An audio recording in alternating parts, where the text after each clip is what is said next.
di hari ini sepertinya masih cenderung minim karena memang investornya masih wait and see melihat apakah dari The Fed ini masih akan mempertahankan sikap hawkish atau cenderung mewujudkan pasar lebih dovish. Tapi melihat juga di dalam negeri ini sendiri juga masih belum ada yang sentimen yang mampu menggaraikan ISG. Jadi memang ada kecenderungan menguat sedikit di ISG pada hari ini, tapi juga melihat koreksi masih berpotensi cukup besar. Oke, baik. Kita lihat momentumnya saja. Saat ini adalah momentum bagi-bagi dividen karena memang ada RUPST yang mana juga dialami oleh perbankan big caps kita. Apakah sentimen ini juga mampu mengerek indeks harga saham gabungan kita di posisi bahkan lebih dari 7.300 karena memang big bank ini memiliki kapitalisasi yang cukup besar dan mampu juga memberikan pengaruh yang besar pula pada pergerakan indeks kita.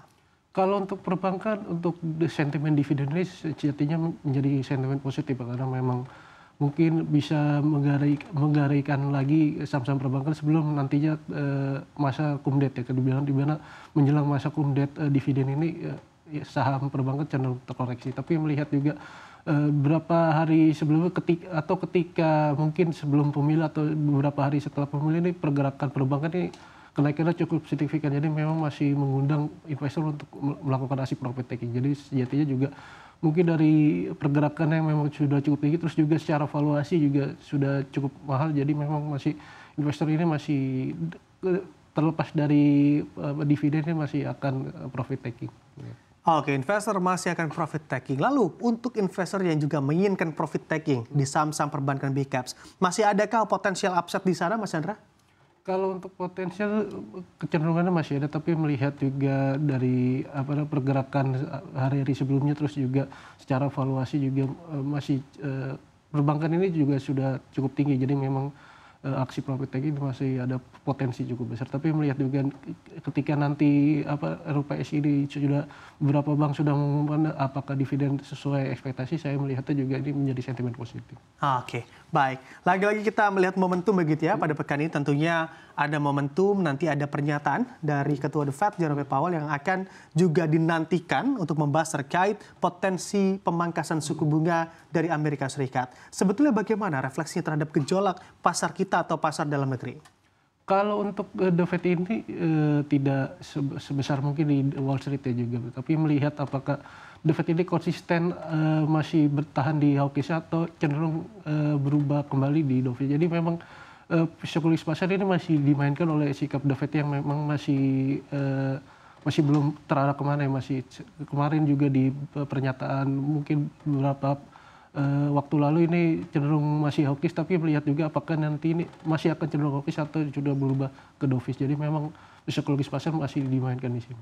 Oke, para pelaku pasar berekspektasi bahwa pada Maret nanti begitu ya, nih The Fed juga akan menurunkan ataupun memangkas suku bunga acuannya. Apakah peluang untuk pemangkasan di bulan Maret nanti juga masih cukup lebar di sana, Mas Chandra?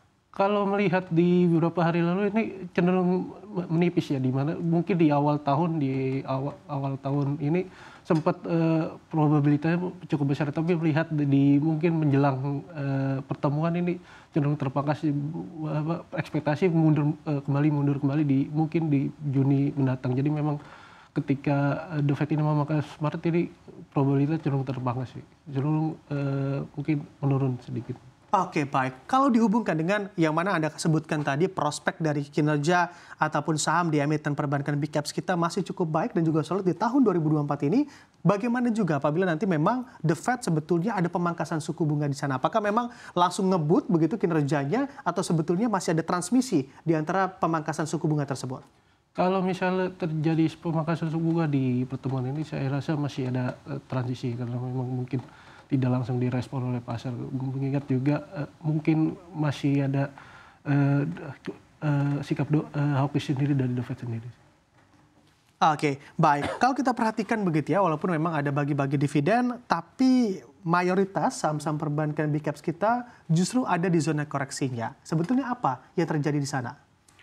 Kalau melihat dari dividen ini ke perbankan, mungkin secara valuasi juga pergerakan harganya juga ya, karena memang sebelum pemilu terus juga beberapa hari setelah pemilu ini pergerakan harga saham perbankan terutama big cap ini kenaikannya cukup signifikan sehingga mengundang valuasi perbankan itu sendiri sudah tergolong cukup mahal dibandingkan dengan rata-rata industri perbankan lainnya. Jadi memang mungkin terkoreksi masih ada kecenderungan aksi profit taking pasar, mengingat juga di beberapa hari waktu lalu itu pergerakannya juga signifikan, terus juga valuasi di beberapa perbankan big cap ini sudah cukup mahal. Oke, baik. Kita bergeser untuk melihat momentum selanjutnya, yaitu terkait memasuki bulan Ramadan dan juga nanti diakhiri dengan momentum Hari Raya Idul Fitri. Kiranya apa atau sektor apa yang bisa mendulang cuan cukup efektif dan juga cukup tinggi begitu ya di momentum tersebut? Kalau untuk secara historis atau sentimen ini lebih ke sektor konsumer ya, terutama juga konsumer ini bisa di hari bulan puasa pertama ini menjadi sentimen positif. Terus juga dari sektor retail, tapi retail ini biasanya di Ramadan terakhir atau menjelang Lebaran, jadi memang lebih ke konsumer sepertinya ya untuk bulan puasa ini. Oke, baik. Di sektor consumer dan juga retail yang Anda lihat begitu ya akan mengalami cuan yang cukup signifikan. Tapi kalau kita tabrakan juga dengan realita yang terjadi terkait daya beli masyarakat yang juga dalam tren penurunan, apakah memang nantinya juga akan cuan signifikan apabila kita melihat atau menganalisa saham-saham di sektor consumer dan juga retail? Kalau melihat daya beli masyarakat Indonesia yang cenderung menurun, ini terutama menjadi sentimen yang mungkin memberatkan konsumer, karena memang sejatinya bulan puasa ini menjadi sentimen baik-baik untuk sektor konsumer dan retail, tapi nyatanya memang daya beli ini masih cukup masih rendah, jadi memang masih menjadi ancaman untuk sektor-sektor tersebut. Oke, baik. Lalu bagaimana dengan ancaman inflasi yang mana juga biasanya ada di momen-momen tersebut di tengah, kalau kita pahami begitu ya, daya beli yang menurun, apabila kita kaitkan juga di inflasi bulan Februari yang nampaknya inflasinya juga tidak naik tinggi atau inflasi kita masih berada di teritori yang menandakan bahwa daya beli kita masih menurun. Kalau melihat di historis tahun-tahun sebelumnya, memang inflasi ini cenderung mungkin dilihat di bulan berikutnya setelah mungkin Ramadan dan Lebaran selesai. Jadi memang mungkin di periode Mei ataupun Juni ini inflasi akan cenderung tinggi, karena memang pola konsumsi ini cenderung meningkat walaupun memang daya beli sedang tidak baik-baik saja. Tapi melihat memang secara beberapa tahun belakangan memang inflasi ini cenderung melonjak ketika Ramadan dan Lebaran tiba. Oke, baik. Apalagi kalau kita perhatikan begitu ya, sejumlah bahan pokok atau bahan pakaian kita mengalami kenaikan harga. Ini yang harus diantisipasi juga dengan adanya lonjakan inflasi ataupun di saat momentum Ramadan dan juga Hari Raya Idul Fitri. Anda tadi mengatakan consumer retail cukup baik begitu ya pada momen-momen tersebut. Sebetulnya bagaimana dengan potensi sektor telco kita? Kalau untuk telco mungkin di Ramadan terakhir menjelang Lebaran ini, karena memang trafik penggunaan sinyal ini cukup meningkat ketika nanti masa mudik atau arus balik. Jadi memang kemungkinan telekomunikasi ini akan cenderung terkerek ketika Ramadan, akhir Ramadan atau menjelang Lebaran. Oke, akhir Ramadan atau menjelang Lebaran begitu yang Anda katakan perlu dianalisa, karena memang biasanya di waktu atau momentum tersebut saham atau sektor telco ini cukup meningkat signifikan. Kalau kita lihat begitu ya, bicara terkait meningkat signifikan, bahwa harga emas juga mengalami penguatan. Apa sentimennya di sana yang Anda lihat dan kiranya refleksinya terhadap saham-saham emiten emas di dalam negeri?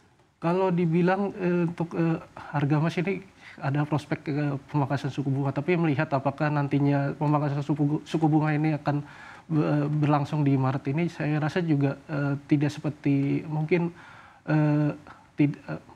tidak hanya dari ekspektasi, tapi melihat juga ketidakpastian dari global sendiri. Jadi memang ketidakpastian global ini bukan hanya dari The Fed, juga terkait juga dari konflik di Timur Tengah. Jadi emas ini masih menjadi koleksi yang menarik. Oke, emas masih menjadi koleksi yang menarik di tengah eskalasi geopolitik yang terjadi saat ini begitu ya. Apalagi kalau kita kaitkan dengan momentum yang ada di dalam negeri, ada yang namanya THR. Selain membeli pakaian atau baju, masyarakat kita lebih condong juga untuk membeli emas. Apakah hal ini juga akan memberikan sentimen yang cukup baik bagi emas atau sentimen dari hal tersebut, momentum tersebut bagi emiten emas kita? Kalau untuk emas, komoditas emas ini tentunya menjadi sentimen positif, tapi apakah saham emas ini saya rasa masih belum tentu ya, karena memang mungkin ada anomali lagi di saham-saham emas sendiri. Tapi untuk harga komoditas emas ini ketika nanti ada THR terus juga masyarakat berbondong-bondong beli ini, saya rasa akan mendongkrak harga emas sendiri. Oke, mendongkrak harga emas tapi tidak dengan refleksi terhadap harga sahamnya. Begitu Mas Anda, belum tentu di sana ya.